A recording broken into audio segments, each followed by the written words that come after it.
You stand under a sun that feels personally offended by your presence, barefoot in the dust, squinting at a man who hasn't blinked in what feels like your entire life. His armor shines like it's judging you. That's the recruiter. His job isn't to welcome, but to evaluate like a butcher eyeing a particularly underwhelming slab of meat. The line moves. You step forward, shirt off, not for style, not for the gram, but because he needs to inspect your body like you're about to be auctioned off, which technically you sort of are, just with more screaming involved. He grabs your chin, tilts your face, checks your teeth, not for a charming smile, but to see if you can bite through army bread, which is essentially weaponized stone. He lifts your arms, pokes your ribs. If you flinch, he makes a note. If your feet are flat, you're done. If your arms resemble uncooked noodles, he waves you off like a bad smell. You're trying to stand proud, but your stomach's making betrayal noises and your legs haven't forgiven you for skipping breakfast. Then he leans in. Name, he growls. Cassian, you say? He doesn't write it down. He doesn't care. Your name won't matter. If you pass, you'll be Miles now. Just Miles. Latin for soldier, but really more like expendable human shovel. And somehow, despite all of that, you pass. You don't cheer. That would be suspicious. Instead, you are handed a sack of things that smell older than Rome itself. A tunic designed to fit nobody's sandals made from rope and misplaced hope, and a belt with no explanation. No sword yet. That comes later, once they're sure you won't impale yourself during lunch. They herd you with the others boys who used to be shepherds, cobblers, drunkards, and dreamers. Now all stripped down and wondering where their dignity wandered off to. A centurion steps forward. He's made of scars and muscle and the absolute certainty that happiness is for poets. His eyebrows are battle formations. His voice is thunder sharpened into vowels. You now serve Rome, he says. Not your family, not your gods. Rome. Then comes the oath. You swear loyalty not to the Senate, not to some golden eagle statue, but to this man, this growling mass of command with veins in places you didn't think veins could be. Break your oath and you won't be fired. You'll be flogged or stabbed, or if you really impress decimated, which fun fact doesn't mean hurt slightly. It means 1 in 10 of your group gets beaten to death by the others as a bonding exercise. You swear anyway, because Rome is watching. And Rome doesn't like hesitation. After the oath, there's no ceremony, no cheers, no wine, just silence. And the quiet realization that the only thing you've won is the right to be shouted at for the next 25 years. They march you to a barrack that's basically a wooden box with dreams of being a prison. You're told to pick a bed. There are none, just straw, and 7 other strangers already staking out corners like wolves sizing up new meat. Get comfortable, someone jokes, nobody laughs. The next morning is the first real taste of Legion life. It starts with a horn. Not music, not melody, just a drawn-out animal scream blown through metal to let you know that sleep is over and you belong to someone else now. You scramble into your tunic already itchy from yesterday's sweat. The sandals feel like punishment. The belt keeps slipping. There's a piece of bread, the size and density of a brick, waiting outside with a bowl of something that might be porridge or might be ground chalk. Nobody talks during breakfast, just chewing, grinding, swallowing like a chore. Then come drills. Hours of marching in place, turning left, turning right, stabbing at air with wooden swords, while the centurion screams like you mean it, even though you're fairly certain you're bleeding from the elbow and you've definitely sprained something spiritual. The sun climbs higher. Your shirt sticks to you. Your sandals rub your feet raw. You sweat into your eyes, but you don't dare wipe it away. One boy did and got a vine stick across the face for laziness of the soul. Laziness of the soul. You didn't even know your soul had muscles until today. Lunch is a crust of bread dipped in vinegar, water, and regret. The centurion walks by, eyes scanning like a hawk that's disappointed in everyone. He barks at a boy named Aelius. What's that face? My face, sir, fix it. Aelius tries to smile. Don't smile. Smiling is suspicious. Are you planning something? No, sir. Good. Dig a trench, but we're on stone. Dig. Aelius digs. You learn quickly that individuality is a crime. Too quiet. You're sulking, too loud. You're arrogant, too cheerful. Definitely plotting treason. So you perfect the legionary face, neutral alert, slightly dead inside. That night, you fall onto your straw and sleep like a man who's been hit with a cart full of bricks, which emotionally you have. Someone farts. No one reacts. You all share the same air now, the same future, the same chance of dying face down in a ditch in Gaul while someone shouts Latin insults over your body. This, they said, was the honor of service. You shoulder your pack and fall into step like the rest, sweat already pooling beneath your armor. By the third morning, the straw has started talking back. Not in words, but in welts, questionable itches, and a biting sensation you're pretty sure isn't imaginary. Someone's blanket has fleas, someone's sandals have mold, someone probably you smells like boiled disappointment. You wake up to the trumpet call less of a melody and more of an insult launched from a brass tube. It's not even sunrise. The stars haven't left yet. Your eyes barely open, but your body's already moving, trained by fear and repetition. Tunic, belt, sandals, wrong foot. Fix it, out the tent, stand straight. Don't let your knees buckle. Don't let the centurion smell weakness. He arrives exactly 4 seconds after the last man stumbles into line as if summoned by shame itself. His expression is carved from the same stone they use for grave markers. "Good morning, women," he growls. No one responds. Last time someone said, "Good morning" back, he was made to carry a rock the size of a goat for 3 hours to balance his optimism. He inspects you like a sculptor eyeing a lumpy block of marble. You stand still even as a drop of sweat slides down your spine like betrayal. Today is equipment day. They march you to a shed that smells like blood and old regret. Inside are racks of weapons and armor, each piece with the warm, friendly energy of a tax audit. You're given your gladius, a short-stabbing sword famous for ruining parties across the empire. It's not polished. It's not shiny. It's practical, like a well-placed insult. Then comes the scutum, your shield. It's taller than your torso, curved like a boat hull, and weighs roughly the same as a guilty conscience. You're told to carry it at all times unless you're sleeping or bleeding, and even then, consider holding it. There's also the pugio, a dagger small enough to lose but sharp enough to make you memorable in a fight. Finally, a helmet. It doesn't fit. None of them do. Your head is apparently too regional. Training begins again, but this time you're armed. Marching in formation with 40 pounds of equipment strapped to you is exactly as fun as it sounds. The straps dig into your shoulders. The sword bangs against your thigh. The shield smacks your calf with every step. Your spine begins drafting letters of complaint. You're taught to walk, turn, stop, and run as one, like a many-legged, metal-covered creature that responds only to yelling. But it's not just about moving. It's about becoming the same. No one cares if you were a fisherman or a thief or the third son of a goat herder with dreams. You are now a shape in the machine, a line in the geometry of violence. Drills stretch into hours. You march in sun on sand, over gravel, uphill, and then back again because someone sneezed out of turn.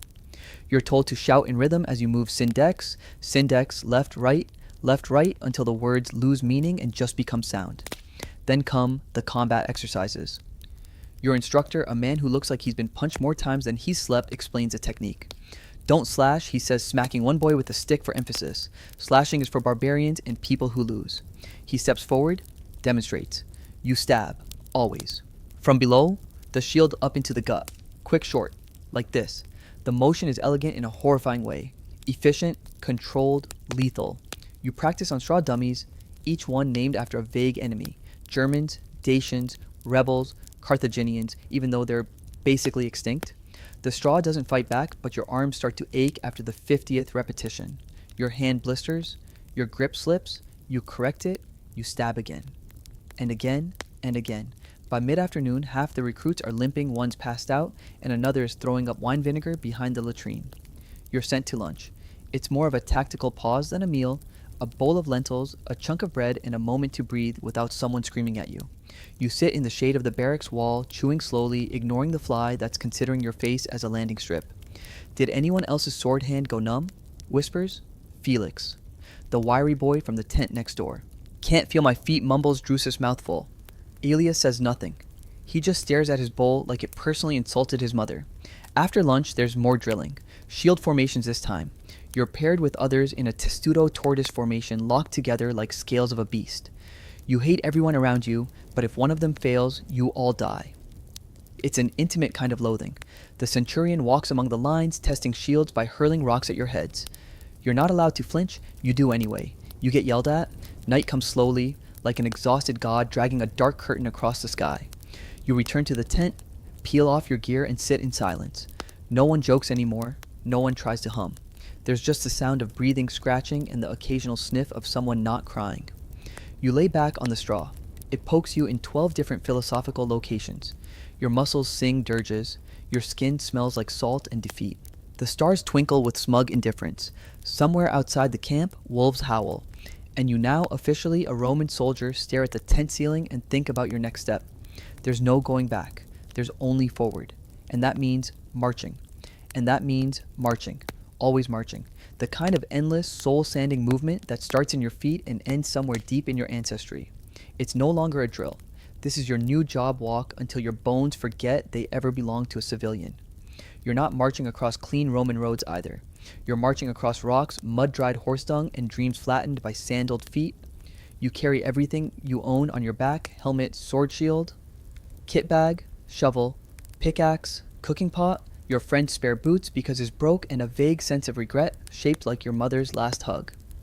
At some point, you forget your own name. You become part of a clanking, sweating centipede of doom limbs in sync, eyes glazed over, chanting Syndex, Syndex like a cult with a very boring prophet. The centurion, of course, rides a horse. He trots beside you, shouting encouragement that sounds suspiciously like threats. He hasn't broken a sweat. His hair looks better than yours has ever looked. His horse farts with more dignity than you currently possess. Every hour someone trips, someone faints, someone loses a sandal to a puddle of mud that swallows it like an offering to angry gods. No one stops. You help the fallen up and keep moving. The column does not pause for weakness. The column only pauses for death, and even then, not for long. At night, you stop in the middle of nowhere, but there's no rest. There is camp construction. They hand you a shovel. Not metaphorically, a literal iron shovel, slightly bent, crusted in old rust, and heavier than guilt. Dig, says the officer. What says Felix, blinking? Fortify. And so begins a dance of Roman military engineering. A trench, a rampart, a palisade wall, a ditch deep enough to make the gods jealous. Every night a mini fortress is born from blistered hands and passive-aggressive teamwork. Every morning it's torn down and left behind like yesterday's loyalty. You build faster if you want to eat. The food isn't worth it, but your stomach doesn't know that. It demands stew. It receives lukewarm barley sludge and a spoon made from a broken tile. You chew while swatting mosquitoes and watching your tent mate try to fish a beetle out of his cup with a dagger. Felix mutters, "I used to play the lyre." Drusus, lying face down on his gear, says, "I used to sell perfume." You say nothing, because you didn't used to do anything. You were born to do this. Or at least that's what you keep telling yourself, so you don't unravel like the tent ropes you just tripped over. The next day, more marching. You learn to sleep while walking. You learn to eat while marching. You learn to pee while marching, no, not gracefully. When the terrain slopes upward, your thighs scream ancient curses. When it slopes downward, your knees threaten to unionize. When it's flat, you begin to hallucinate distant taverns that turn out to be bushes. At one point, you pass through a village. The locals stare at you like you're a parade of sweaty ghosts. Children cheer, adults nod, elders look away. You want to wave, you don't. You're not here to be charming, you're here to be terrifying. You march through their streets armored and silent, a tide of steel with no smiles. It's effective. Even the chickens go quiet. Then without warning, the marching stops. A call goes out. Shield wall, and suddenly you're in formation. No one told you why. No one explains anything. You just move, like a body reacting to a slap. Shields lock, swords out, knees bent, you peer over your scutum. It's a demonstration. Not a battle, just a little show of force for the locals. A reminder. You stab at air. You roar in unison. You make yourself look twice your size and 3 times as dangerous. The centurion watches with cold satisfaction as a farmer drops his basket of figs and a dog runs away howling. Then the formation breaks. Back to marching. Later in the tent, someone finally asks what you've all been thinking. How long do we march like this? Elias answers without looking up. Until something kills us or we're too old to lift the shield. Silence. Someone coughs. Someone shifts straw. No one disagrees. You fall asleep with your shield as a pillow, your sword across your lap, and your dreams somewhere far behind you on the road. You're woken by a boot nudging your ribs with all the love of a tax collector. The centurion stands over you, silhouetted against a pale dawn that looks hungover. His face says, "Good morning," but his eyes say, "Do better." You groan, sit up, and try to remember where you are. Then you remember it doesn't matter. Wherever you are, it's nowhere. Somewhere between 2 points that only matter to Rome. There's no breakfast this time. Just movement, march, then stop, then dig, then march again. You begin to suspect that the army's true enemy isn't the Germans or the Britons, it's your will to live. At midday, a storm rolls in. Not the cinematic kind. This one is just wet, heavy, gray. It doesn't rage, it seeps through your tunic into your bones, soaking your soul. Your shield becomes a dinner plate for the sky. Your sandals squelch like betrayal. Every step feels like walking through soup made of mud and regret. The centurion doesn't slow down. He shouts louder as if trying to frighten the weather away. You march faster, half to keep warm, half to keep from slipping. A boy behind you falls. He disappears into a puddle the size of a funeral. No one stops. Later, you set up camp in the rain. Your hands are too cold to grip the shovel, but the earth doesn't care. It demands a ditch. You give it one up. Bent back, numb fingers, cursing everything you can remember in Latin and 3 other languages you don't speak. Felix swears in poetry. Drusus cries while pretending he's just tired. Aelius doesn't blink. The fire that night is pathetic. Wet wood, damp spirits. The stew is half cooked and tastes like the floor. You eat it anyway. Hunger is stronger than taste. In the flickering light, a conversation begins, not loud, not obvious, but real. The kind that slips between men when exhaustion has made them honest. I thought we'd be heroes, someone mumbles. Heroes don't dig ditches, someone else says. Maybe after the ditches. Silence. Then Felix says, I miss my sister's cat. He hated me. That checks out, Drusus replies. The laughter is weak, but it's there. Small. Human. You sleep in your armor because the last time someone didn't, his helmet got stolen by a jackal. Or a very ambitious raccoon. No one's sure, but the point was made. At dawn, you're roused again. But something's different. No marching. Today is weapons training. Real training. The centurion brings out a veteran named Varro, an old man made entirely of tendon scars and barely restrained contempt. He doesn't talk much, just gestures. You line up. He moves through you like a wolf among tired sheep. When your stance is wrong, he fixes it by physically lifting you. When your swing is too wide, he catches it with his own blade and nearly breaks your wrist. He teaches you how to kill properly. Quick, efficient, ugly. Not like the stories where heroes shout their names and duel with honor. No, you stab low, you cut tendons, you jam your blade into armpits and thighs anywhere the armor opens like a careless mouth. You learn how to fall, how to roll, how to fight in a knot of bodies where breath is a luxury and visibility is a myth. By noon, your arms ache like they're planning mutiny. By evening, you're bleeding from 3 fingers and limping from a misstep. And Varro smiles. That's the start, he says. It's the first time anyone's told you you've done something right. You almost cry. But then he adds, now do it again. And you do, because that's what you do now. You don't argue, you don't complain, you adapt, you survive, and slowly you improve. In the tent that night, someone says it. You think we could actually win a fight now? No one answers. But no one laughs either, which is progress. The next week is a blur of repetition. Mornings begin with drills, afternoons with sand in your teeth, evenings with quiet moaning into straw. There is no weekend, there is no off day. Rome doesn't believe in rest, only in less screaming. You're getting better. You hate that you're getting better. Your shield no longer feels like an enemy. Your sword no longer feels like a metal accident waiting to happen. Your arms, once soft and unsure, are now hardening into something useful. Not beautiful, never that, but practical, durable, Roman. The centurion notices. He doesn't say anything encouraging. He's physically incapable of compliments, but he stops calling you maggot. Now you're turtle. It's progress. Then one morning it all changes. No drills. Instead, the signal to pack everything. Full kit, full rations, full nerves. You're going out. It's not a war. Not yet. It's a reconnaissance patrol, which is Latin for we're not sure what's out there, but you're going to walk into it anyway. 20 of you. 1 optio, 1 centurion, 2 pack mules, 3 extra water skins because last time someone fainted into a cactus and nobody wants that again. You march. Not the same march as before. This one has tension. Like the trees are watching. Like the dirt is waiting. No singing. No chants. Just the clink of gear and the occasional cough. Then something new. Smoke. Thin, distant. Rising above the hills like a question. The optio raises a hand. You halt. The centurion scans the horizon. His face remains a statue, but his fingers tighten around the gladius. He points. You move slower now. Crouched. Shields raised. Accuses. Over the hill is a village or what's left of one. Charred wood. Scattered pots. A fence halfway through collapsing. No bodies. No movement. Just silence and ash. You spread out. Aelius pokes a collapsed hut with his spear. It crumbles like wet bread. Felix finds a doll. Its face melted. He doesn't say anything, just sets it down carefully and walks away. You don't know who lived here, but they're gone now. Whether by sword or by fear, they're gone. The centurion inspects the ground. Tracks, large, too many. He doesn't speak, but you feel that this wasn't an accident. This was a message. You camp nearby, though no one sleeps. You eat without tasting. You keep your sword closer than usual.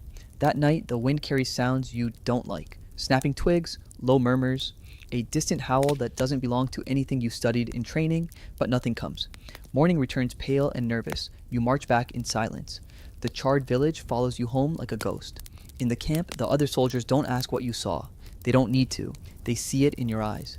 That night, the centurion gathers you. His voice is quieter than usual. Not soft, just measured. You've seen what waits outside our walls. You've seen what we face. Tomorrow, training ends. Tomorrow, you begin. He leaves. No one says anything. Even Felix doesn't crack a joke. You lay back, watching the fabric of the tent ripple with the wind. This is no longer preparation.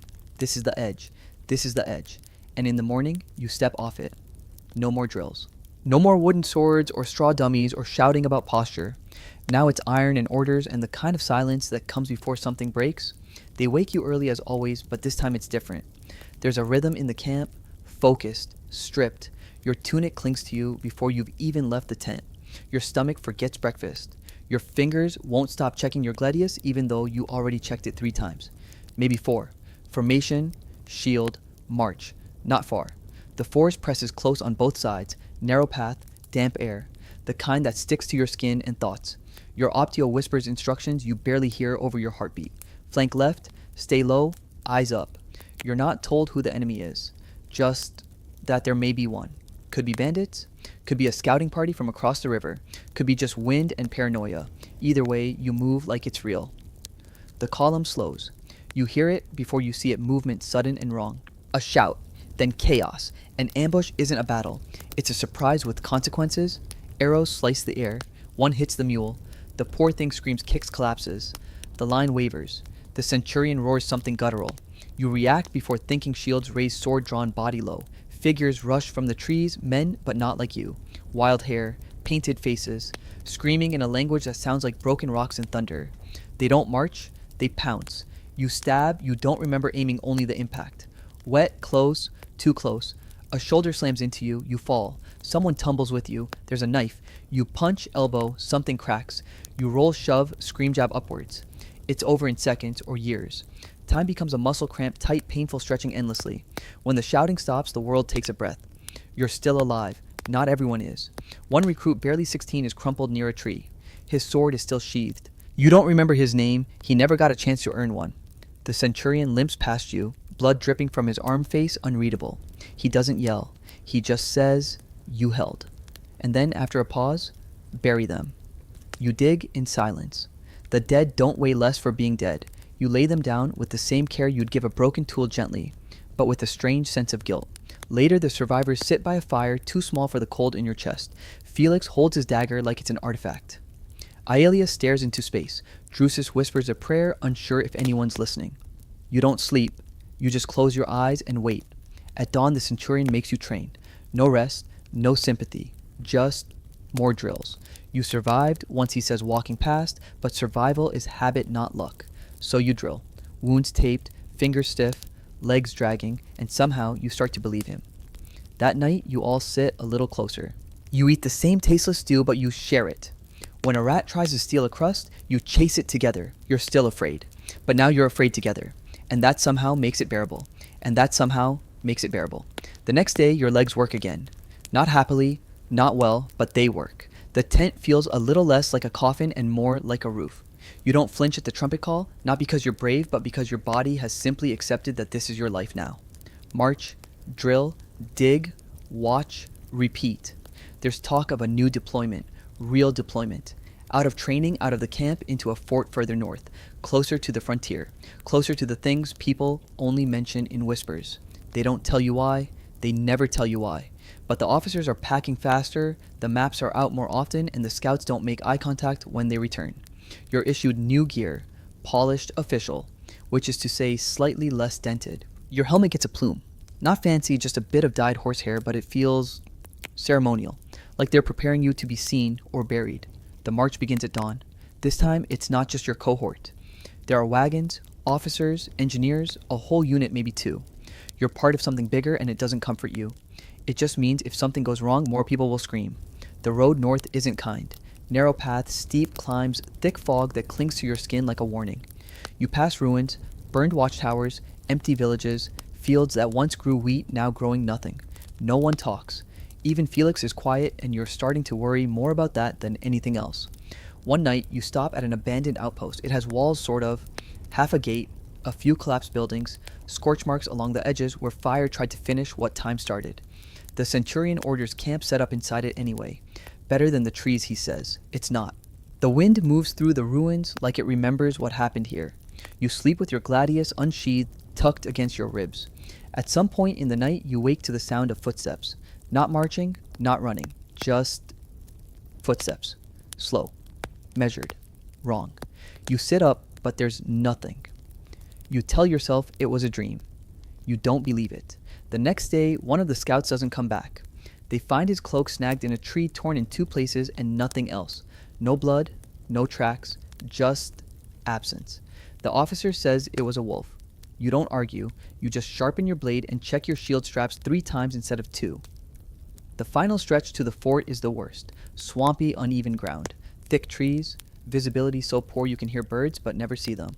When you finally arrive, the fort is larger than you imagined. Wooden walls, guard towers, a real gate, and men. Real legionaries, hardened faces, old scars. People who've survived longer than you thought possible. They don't welcome you. They just nod. You're assigned a barracks. You meet new names. Gaius, who doesn't talk much. Lucan, who talks too much. Brennus, a Gaul with a laugh like thunder and the kind of scars that make you wonder what lost to him. You're the new blood. They don't haze you. They just watch. They've seen fresh soldiers come and go. Most go. You unpack what little you own, arrange your gear, and try to look like you belong. You don't. Not yet. But for the first time you want to. That night you eat in silence in the mess hall. The stew here tastes like the last place. Maybe it is. You can't tell anymore. You drink watered wine. You listen to stories you don't understand yet. And then just before lights out, the Centurion walks in. He doesn't give a speech. He just says 1 word tomorrow. Everyone nods. No one asks what he means. You lie down in your bunk.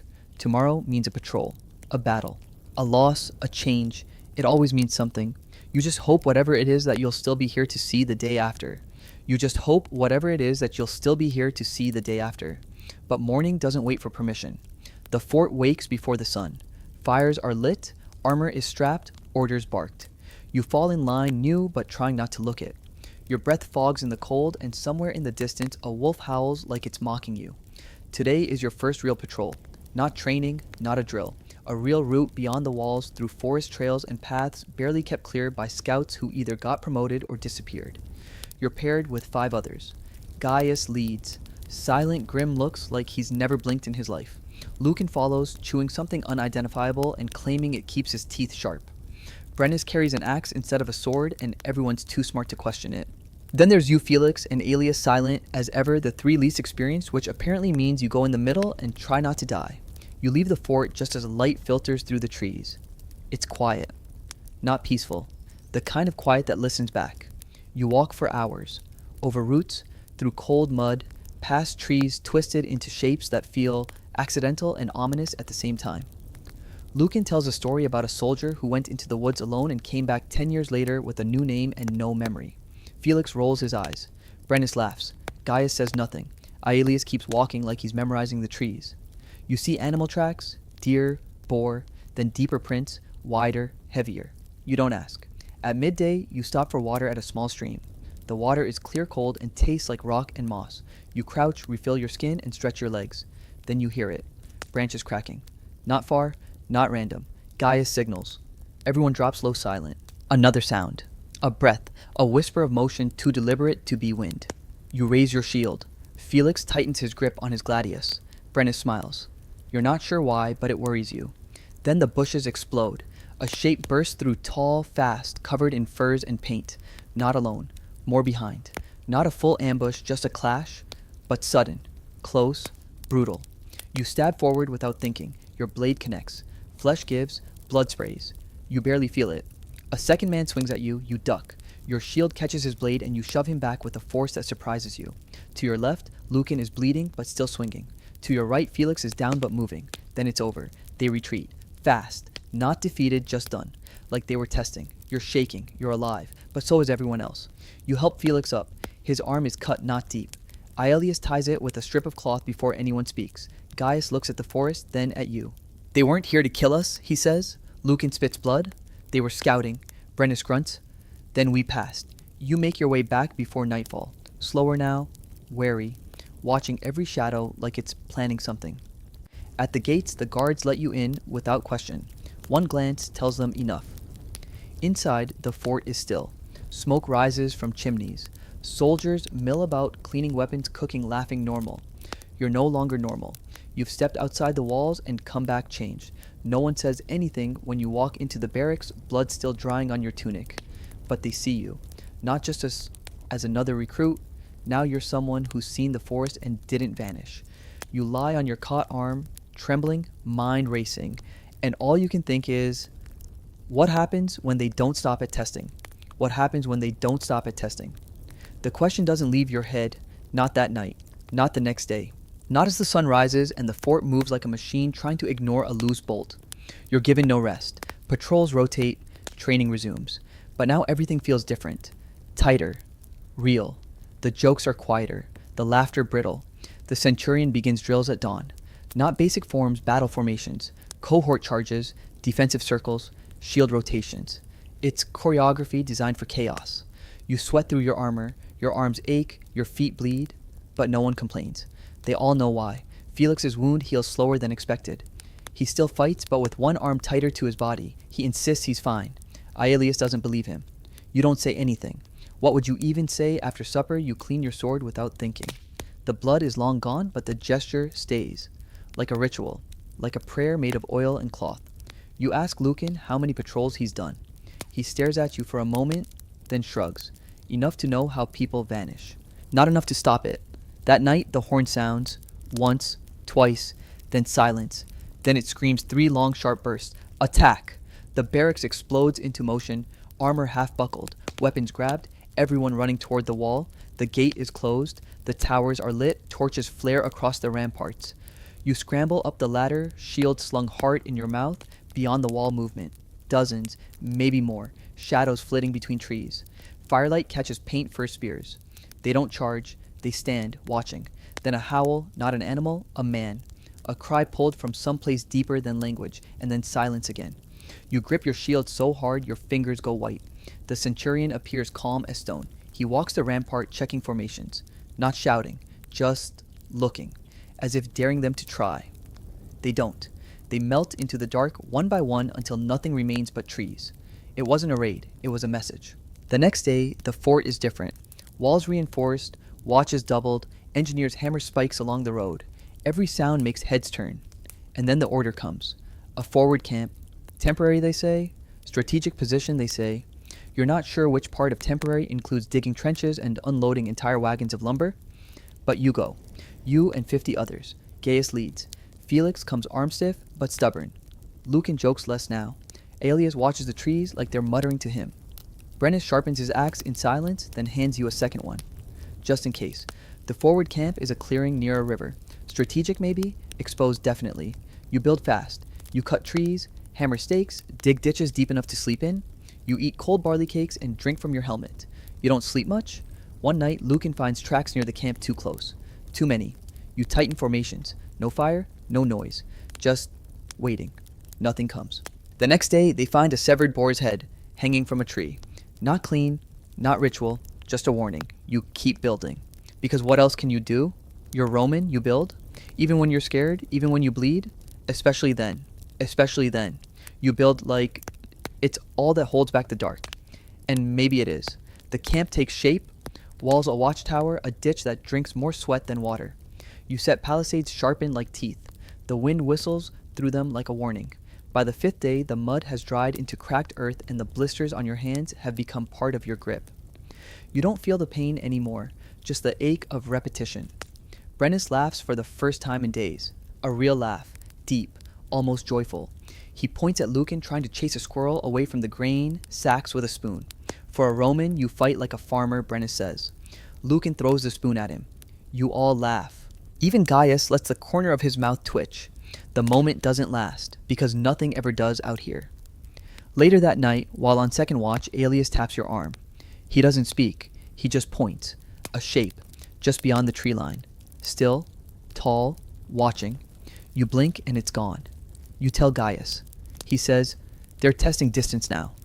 What does that mean, you ask? It means soon they'll stop testing. The next day, the centurion visits. He rides in with 5 others. Real cavalry. Dusty, armored, terrifying. They bring orders. Hold the forward camp. Expand the ditch. Expect movement. The news travels faster than arrows. Everyone hears it. Everyone feels it. Like cold water poured down your spine. There's no feast, no war drums, no glorious speeches, just work. The walls grow higher, the watchtower reinforced. You drill until your arms forget how to stop moving. Then the scouts go missing, 2 of them. Sent east, due back before sundown. Gone. They find only 1 horse. Riderless, foam at the mouth, bleeding from the flank, eyes wide like it saw something it didn't believe in. That night, no one sleeps. Brennus stays on the tower all night. He doesn't blink. You sit beside Felix, both of you polishing weapons already polished. He doesn't speak for a long time. Then, if we die here, will anyone know? You think about it. You want to say yes. You don't.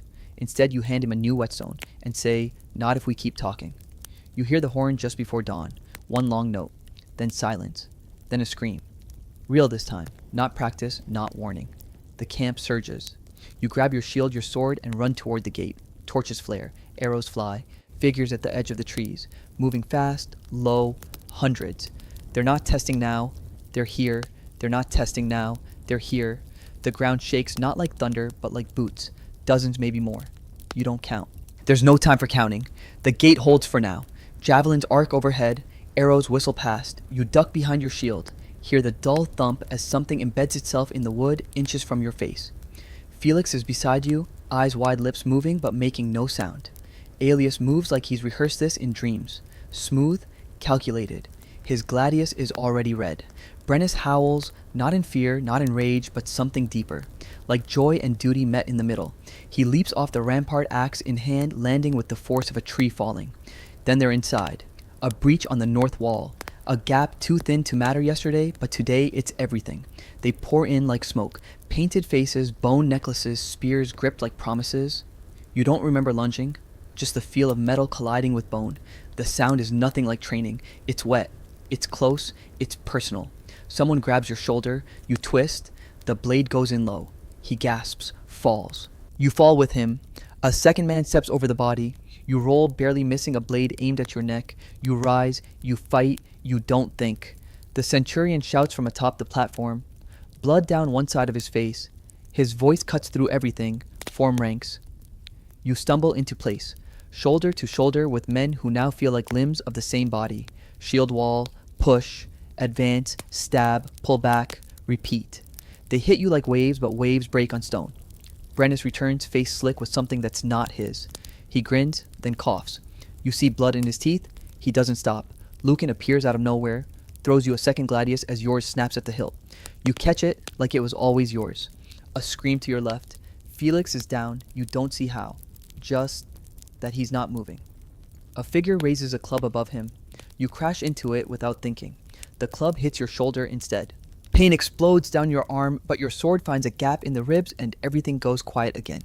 You drop to your knees beside Felix. He's breathing. Shallow, but breathing. You drag him behind the supply cart. Aelius appears, presses cloth to his wound. You can't stay. You nod once. He nods back. You return to the line. Time blurs. The noise becomes a wall. The smells, blood, sweat, iron burning become your sky. Eventually, they retreat. Not in fear, in calculation. They took what they came for, a message, a cost. When silence returns, it feels heavier than the battle. The dead are everywhere. Yours, theirs. Some neither. You sit against the wall, breathing like you've never learned how. Your shoulder is useless. Your hands tremble. Your legs are soaked in something dark. But you're alive. Barely. Felix is carried to the med tent. Lucan walks with a limp and a grin that looks like it might crack. Brennus sits cross-legged in the dirt, humming. The centurion stands in the middle of the wreckage. He says only 3 words. We rebuild now, because of course you do. Because of course you do. There's no ceremony, no silence for the fallen. Just wood to gather wounds, to bind walls, to raise again before the next test comes, because it will. You can't remember how many bodies you helped carry. Some faces you knew, some you never learned. One had braided leather around his wrist, another a missing ear and a laugh you think you heard once during mess. Now, just quiet. The fort isn't a fort anymore. It's a scar. Half the gate's gone. The ditch is filled with more than dirt. The tower leans like it's tired. You are tired, but you move anyway. Felix wakes 2 days later. First words, "Did we win?" You laugh harder than you should. Lucan tells him, "We didn't lose," which by Roman standards is basically a triumph. Felix is pale, feverish, but breathing. That's enough. For now, Gaius returns from a scouting run with news the enemy camps less than half a day's march away. Small fires, light patrols, like they want to be found. You sit beside him at dusk, sharpening your gladius again even though it doesn't need it. "What are they waiting for?" you ask. An answer, he says. You nod but don't understand. The centurion receives new orders. You're to hold. No reinforcements, no retreat, just hold. The forward camp now hosts 60, fewer than when it began. But the ones who remain are different. Quieter, sharper. Even the cooks carry daggers now. There are rumors that another fort fell, that a senator's son died, that this whole campaign is turning into something Rome doesn't want to admit out loud. You stop listening to rumors. You trust the weight of your own sword more. One evening you find Aelius drawing in the dirt with the end of a spear. Circles, lines, numbers. You sit beside him. "What is it?" you ask. "Map," he says. "Of their movements." You don't ask how he knows. You've stopped needing reasons. "They don't strike at full strength," he continues. "They hit the edge. Wait, probe again." "So they're planning something big." He nods. "They're learning. Like us." That chills you more than anything. They're not just brutes in the forest anymore. They're thinking, and worse, adapting. That night, the sky cracks open with thunder. No rain, just sound. Like the gods are warning you. Lucan says it's a good omen. Brennus just grunts and ties his boots tighter. The next morning, the centurion calls the unit. He looks tired. Not weak. Never weak, but worn. "We send a message," he says. "We take a patrol to their fire line. Show them we're not waiting. No cheers, just nods. Weapons are checked, armor tightened. Eyes meet across the camp, not in fear, but something deeper. Mutual understanding. You volunteer. So do Lucan, Brennus, Aelius. Felix tries to stand. You hold him down. You're not missing much, you lie. The patrol leaves before midday. 12 men, into the trees, toward fire, toward whatever comes next. Toward whatever comes next. The trees don't welcome you. They shift in the wind, tall and watching. Their branches move like slow hands. Every bird call feels like a warning. Every snapped twig underfoot echoes louder than it should. You march in a loose wedge. Gaius leads. Aelius walks slightly ahead, pausing now and then to read the ground like it's a scroll only he understands. Lucan hums to himself, but low and sharp like he's daring the forest to interrupt.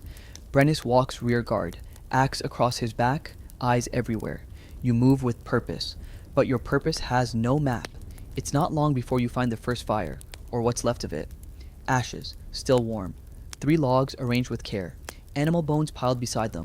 Symbols carved into bark, rough, aggressive. They were here hours ago, Aelius mutters. Watching. Watching what Lucan asks. You know the answer. Us. The centurion splits the patrol. Half circle north, half press west. You stay with Gaius, Brennus, and Aelius. The air grows colder as you descend into a shallow ravine. A sound stops you. Not loud, not sharp. A slow rhythm. Metal on stone. You crouch behind a fallen tree. Gaius signals silence. You peek. 2 men, not yours, their backs to you, tending something. A stone altar. A stash you can't tell. One holds a long knife. The other wears a cloak made of furs and bone. They're speaking, but not to each other. One chants low. The other pours dark liquid blood onto the ground. Lucan whispers, "We should strike." But Gaius waits, then snap. A branch behind you. One of yours, maybe. But the men ahead hear it too. They turn, too fast, no hesitation. The one with the knife lunges toward the sound. The one with the cloak raises a horn and blows. It's not loud, but it doesn't need to be. Within seconds, the forest responds. Movement in every direction. Not an ambush, an answer. You leap forward. Gaius cuts down the hornblower mid-blow. Brennus meets 2 more figures emerging from the trees, swinging like a storm. You slash, parry, spin. Your blade lodges in someone's ribs and refuses to leave. You let go, grab a fallen spear, and swing wide. A man grabs your arm, then his throat opens red and he falls. Aelius stands behind him, breathing hard. We're leaving, Gaius shouts. He doesn't wait for agreement. You break for the ravine's edge. Lucan's limping. Brennus pulls him by the collar. You run, not back, sideways, through roots and bramble, over a stream, under a low branch that nearly knocks your helmet off. You don't stop, not until the forest thins, not until the shadows shrink, not until silence returns and stays. You stop near a ridge, collapse against a boulder. Gasp, count, 5 of you left. You started with 12. Aelius is bleeding from his side. Lucan's leg is bad.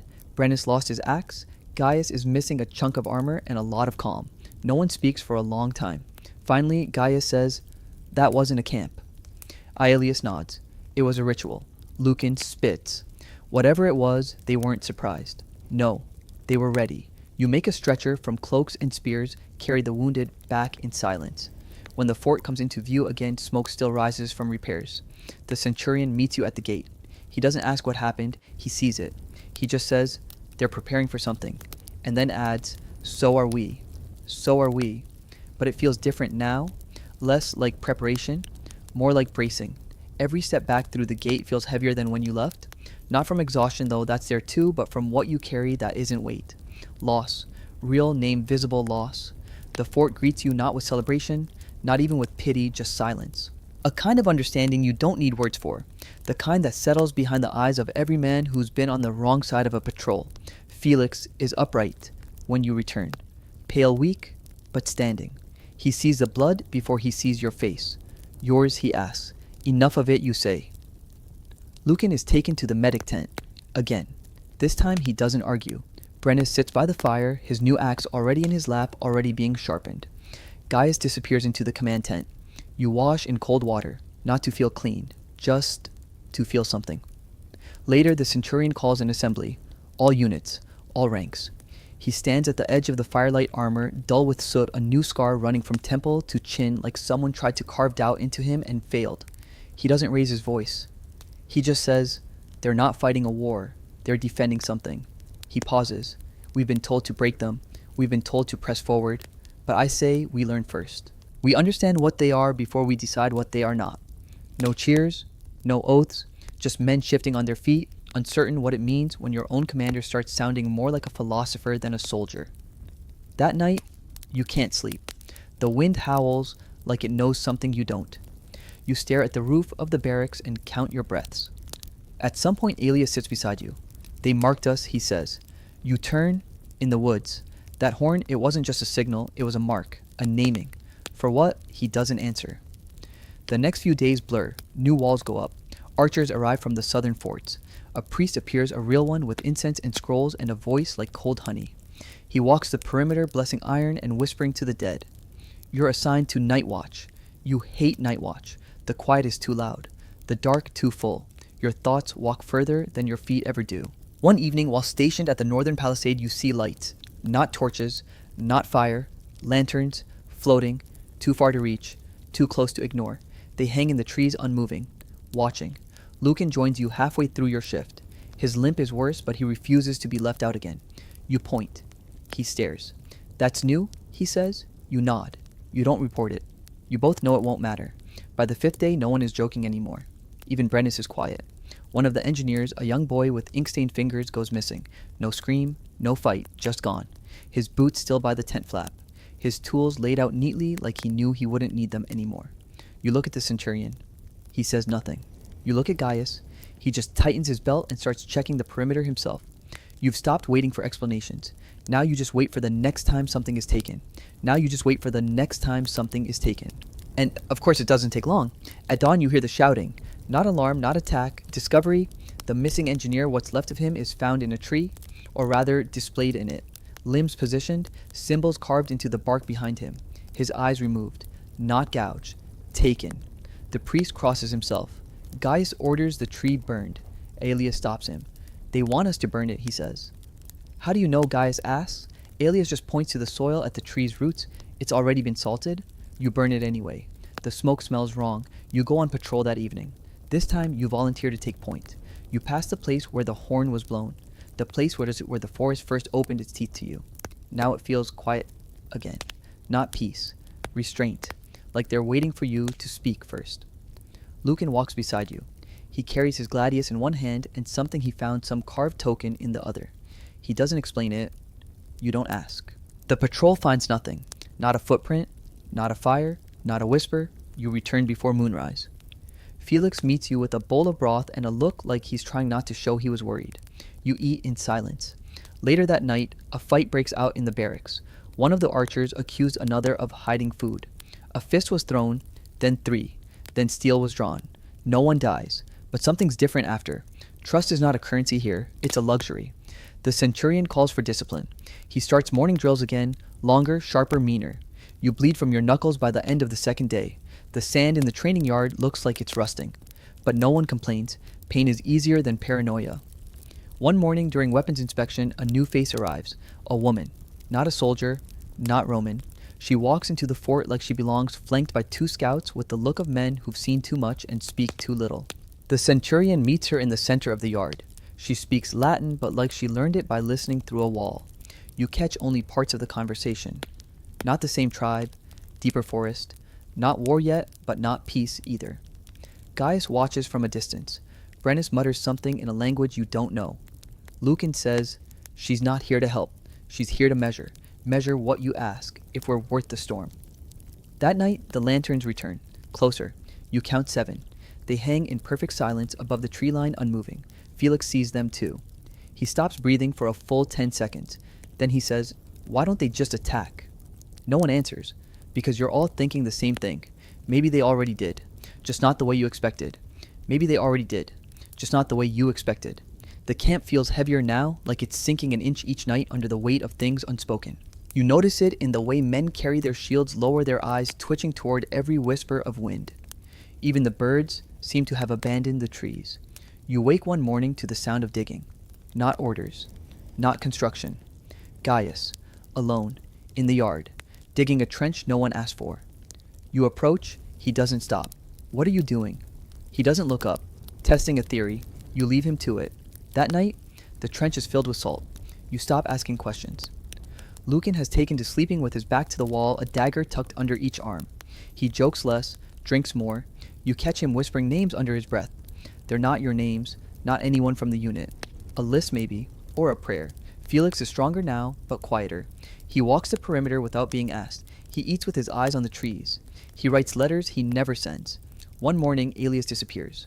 No alarm, no signs, just gone. You find his cloak folded neatly on the edge of the rampart. A dagger beside it. No blood, no tracks. Gaius stares at the spot for a long time, then says, "He walked out." Why? Because he thought he understood something we didn't, and he was probably right. The priest tries a blessing that evening.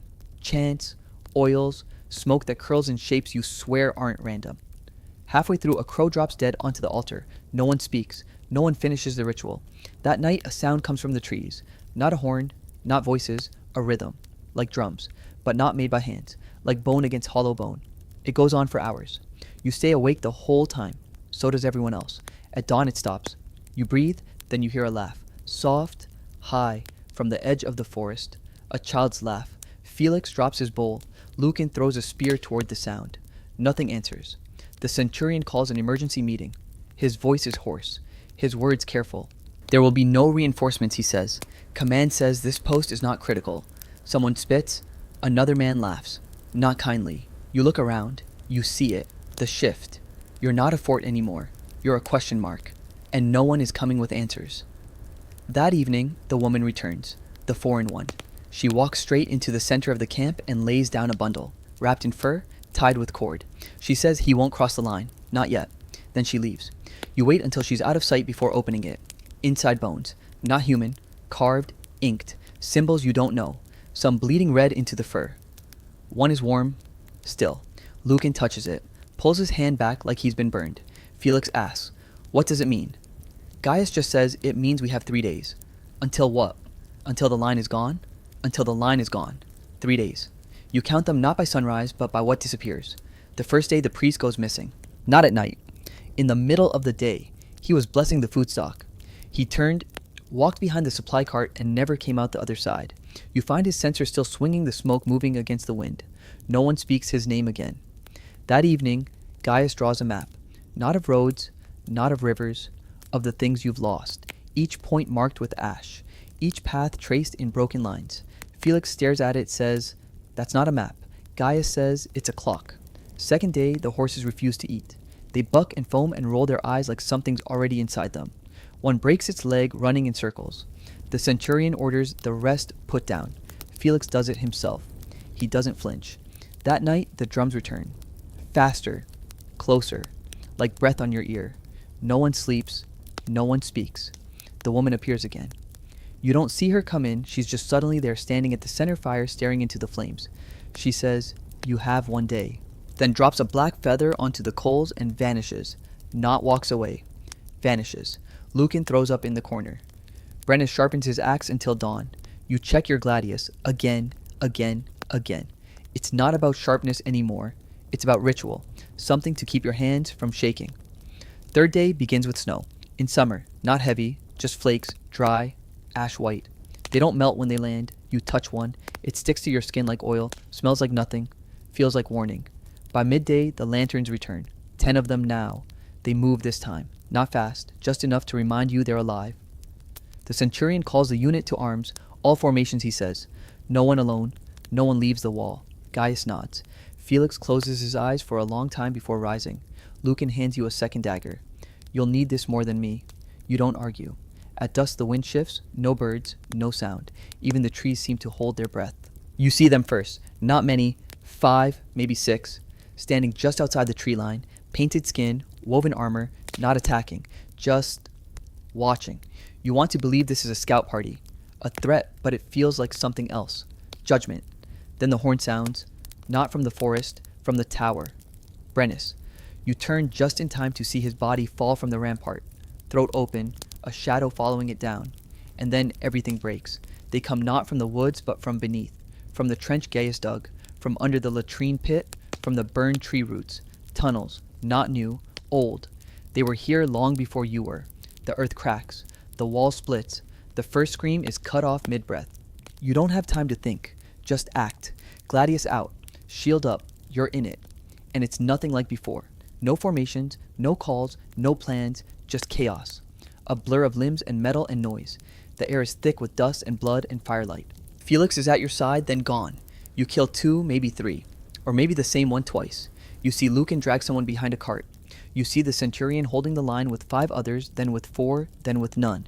You don't see Gaius, but you hear him, just once. A wordless cry that rips through the dark like lightning. Then silence. You keep swinging. Because if you stop, you stop. The noise builds, then breaks, then fades. When it's over, you're still standing, but you're not sure how. The fire is out, the gate is gone. The watchtower leans in like it wants to fall and end the story for good. You take one step, then another, no drum, no horn, no cry, just the sound of something leaving, not retreating, departing, because the line is gone. And so are you, because the line is gone. And so are you, not dead, not yet. But something in you, something Roman, is gone with it. You move through what used to be a fort. There are no walls. Just shadows and debris, charred beams sticking out of the dirt like broken fingers. The smell isn't just blood now. It's deeper, older, like the earth opened and coughed up everything it had tried to bury. You find Lucan, leaning against a post that's not connected to anything anymore. His legs bent wrong. His hand grips a knife like it still matters. He's breathing, but only just. You crouch beside him. He smiles with one side of his mouth. They always said the frontier would change you, he croaks. You smile back. Then you see Felix, stumbling from the ruins of the armory, one arm hanging useless blood across half his face.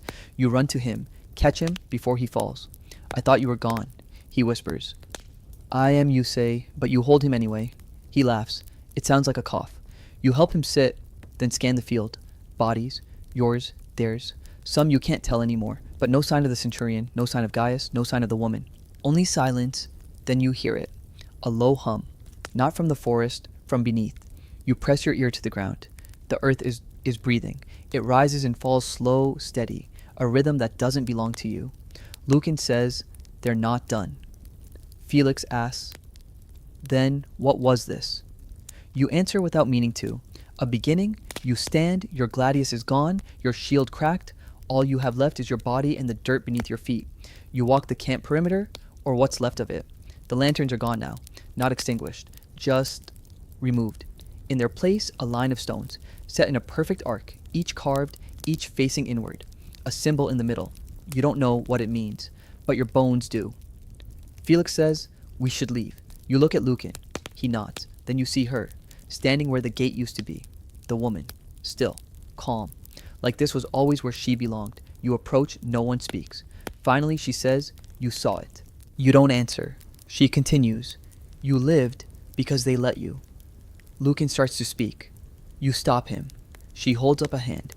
There is no more war, she says. Only choice. What choice? She looks behind you at the broken fort, at the ruin, at the blood in the soil.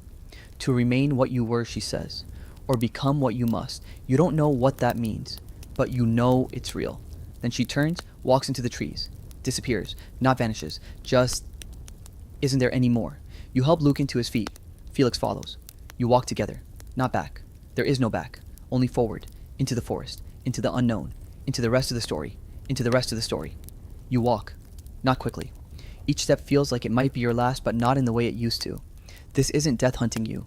This is something else, something bigger, quieter, older.